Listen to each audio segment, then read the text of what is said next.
सभी का physics classes में स्वागत है। आज हम लोग पढ़ेंगे चुंबकीय क्षेत्र रेखाएं, मैग्नेटिक फील्ड लाइन, इसके बारे में बच्चे पढ़ेंगे। तो सबसे पहले हम आप लोगों को थोड़ा सा बता दें इसमें कि यदि एक चुंबक के पास कोई चुंबकीय सुई, ब्रैकेट में हम कह लें कि कंपास सुई लाई जाए तो चुंबकीय सुई एक निश्चित दिशा में ठहरती है। अब यदि चुंबकीय सुई की स्थिति बदल दी जाए तो इसके ठहरने की दिशा भी बदल जाती है। इसी प्रकार सुई एक वक्र पथ में विचलित होती रहती है। इससे यह सिद्ध होता है कि चुंबकीय क्षेत्र की रेखा वक्र के रूप में होती है। इन्हीं वक्र रेखाओं को चुंबकीय क्षेत्र रेखाएं या बल रेखाएं कहते हैं।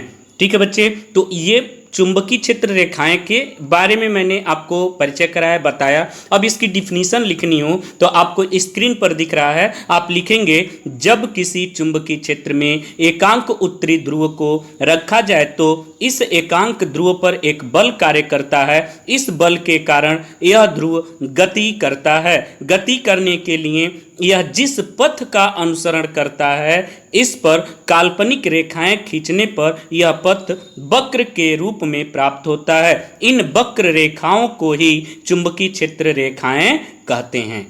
आगे बात समझ बच्चे। अब आपको इसका जो इमेज है चुंबकीय बल रेखाओं का वो आपको स्क्रीन पर दिख रहा है। नॉर्थ से निकलकर साउथ की ओर एरो जो है इसके बल रेखाओं की जो डायरेक्शन है, दिशा है, उसको बता रहा है। यानी इमेज में दिखाया जा रहा है कि जो बल रेखाएं हैं वह जो कहाँ से चल रही हैं, नॉर्थ से कहाँ, साउथ की ओर। ठीक है बच्चे, स्क्रीन पर इसका इमेज आपको दिख रहा है। अब आप देख लें चुंबकीय बल रेखाओं के गुण। चुंबकीय बल रेखाओं के गुण में आप पहला गुण बच्चे होता है एक समान चुंबकीय क्षेत्र की बल रेखाएं परस्पर समांतर एवं बराबर बराबर दूरियों पर होती हैं। ये पहला गुण हो गया बच्चे। दूसरा गुण होता है चुंबकीय बल रेखाएं सदैव चुंबक के उत्तरी ध्रुव से निकलती हैं तथा वक्र बनाती हुई दक्षिणी ध्रुव में प्रवेश कर पाती हैं और चुंबक के अंदर से होती हुई पुनः उत्तरी ध्रुव पर वापस आती हैं। ठीक है बच्चे। अगला जो गुण है वह दो बल रेखाएं एक दूसरे को कभी नहीं काटती हैं। ये चुंबकीय बल रेखाओं का गुण हो गया। फिर अगला जो गुण है बच्चे वह चुंबकीय क्षेत्र जहां प्रबल होता है वहां बल रेखाएं पास पास होती हैं। ठीक है बच्चे। अब हम बात कर लें पृथ्वी का चुंबकीय क्षेत्र, अर्थ मैग्नेटिक फील्ड। तो पृथ्वी के चुंबकीय क्षेत्र में हम बता दें आपको कि पृथ्वी एक बड़ी चुंबक या बड़ी परिनालिका की भांति व्यवहार करता है। इस विशाल चुंबकत्व का स्रोत पिघली हुई आवेशित द्रव धातु है जो पृथ्वी की कोर के अंदर धारा प्रवाह को उत्पन्न करती है। इस कोर की त्रिज्या लगभग 3500 किमी है बच्चे। पृथ्वी की त्रिज्या 6400 किमी है। आगे बात समझ में कुछ संबद्ध जो पद हैं इससे पहला जान जाएं कि दक्षिण चुंबकीय ध्रुव S यह उत्तरी भौगोलिक ध्रुव N के समीप है और नंबर 2 जो बच्चे हैं वह उत्तरी चुंबकीय ध्रुव N यह दक्षिणी भौगोलिक ध्रुव S के समीप है। तो ये तो बच्चे पृथ्वी के चुंबकीय क्षेत्र के बारे में हम आपको इसका परिचय कराए। स्क्रीन पर आपको दिख रहा है पृथ्वी चुंबकत्व के रूप में।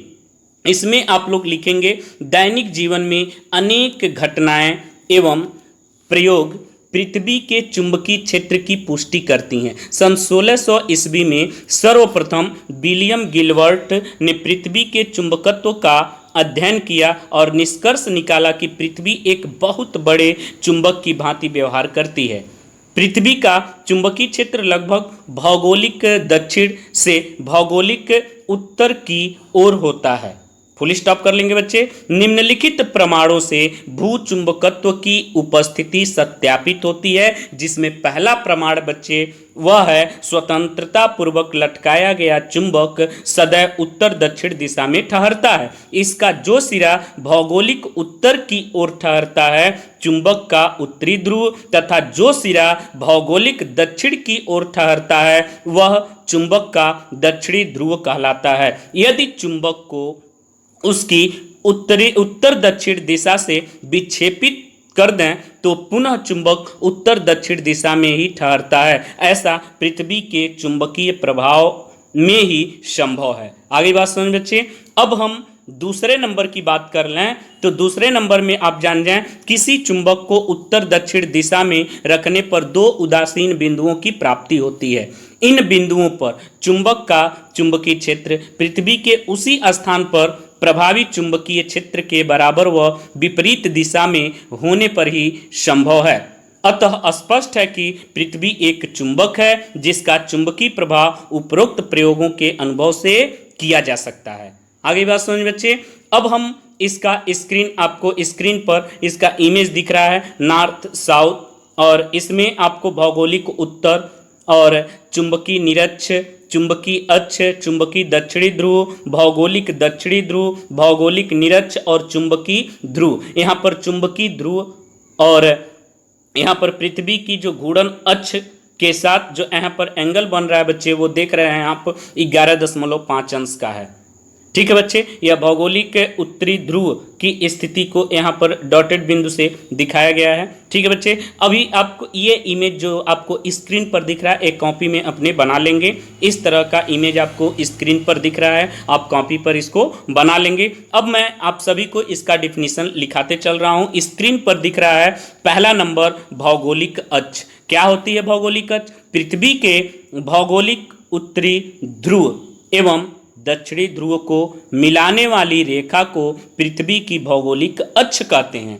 फुल स्टॉप कर लेंगे। यह वास्तव में पृथ्वी की घूर्णन अक्ष ही है जिसे पृथ्वी की ध्रुवीय अक्ष भी कहा जाता है। ये पहला नंबर हो गया भौगोलिक अक्ष। दूसरे नंबर की बात कर लें बच्चे तो भौगोलिक निरक्ष। भौगोलिक निरक्ष में क्या आप लिखेंगे? पृथ्वी की भौगोलिक अक्ष के लंबवत तल में पृथ्वी की सतह पर खींचा गया वह वृत्त जो पृथ्वी को दो बराबर अर्धगोलों में विभाजित करता है पृथ्वी की भौगोलिक निरक्ष कहलाता है। फुल स्टॉप कर लेंगे। इस पर स्थित प्रत्येक बिंदु प्रत्येक भौगोलिक ध्रुव से समान दूरी पर स्थित होता है।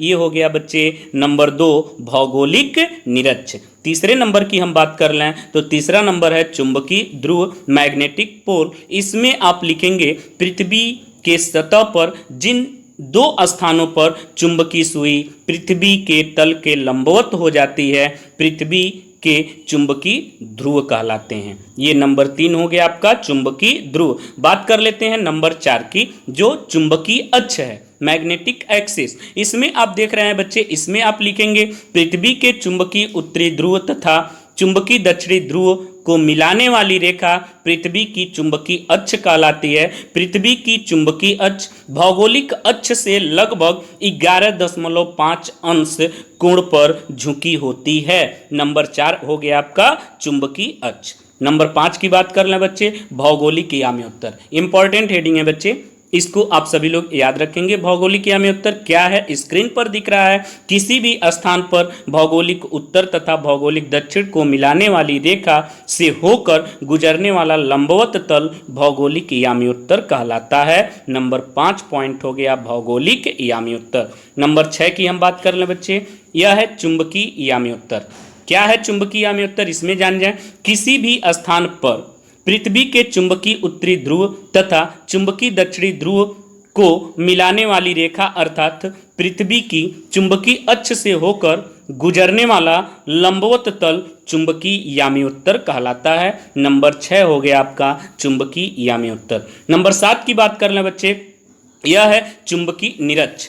चुंबकीय निरक्ष क्या है? जिन स्थानों पर चुंबकीय सुई पृथ्वी के समांतर अर्थात क्षैतिज रहती हैं उन स्थानों से गुजरने वाला तथा पृथ्वी के ध्रुव को मिलाने वाली रेखा के लंबवत तल पृथ्वी के गोलों की सतह को एक वृत्त में काटता है। फुल स्टॉप कर लेंगे। यह वृत्त चुंबकीय निरक्ष कहलाता है। अतः चुंबकीय निरक्ष चुंबकीय अक्ष के लंबवत तल में पृथ्वी की सतह पर खींचा गया वह महत्तम वृत्त है जिस पर स्थित सभी बिंदु पृथ्वी के चुंबकीय ध्रुवों से समान दूरी पर होते हैं। ये नंबर 7 हो गया बच्चे चुंबकीय निरक्ष। तो आपको हम जितने डिफिनीसन बोले हैं वो सभी डिफिनीसन आप याद कर लेंगे। छोटे छोटे डिफिनीसन हैं, एग्जाम में पूछे जाते हैं, महत्वपूर्ण डिफिनीसन है बच्चे, इसको आप सभी लोग याद कर लेंगे। आज का टॉपिक में हमारा बस इतना ही।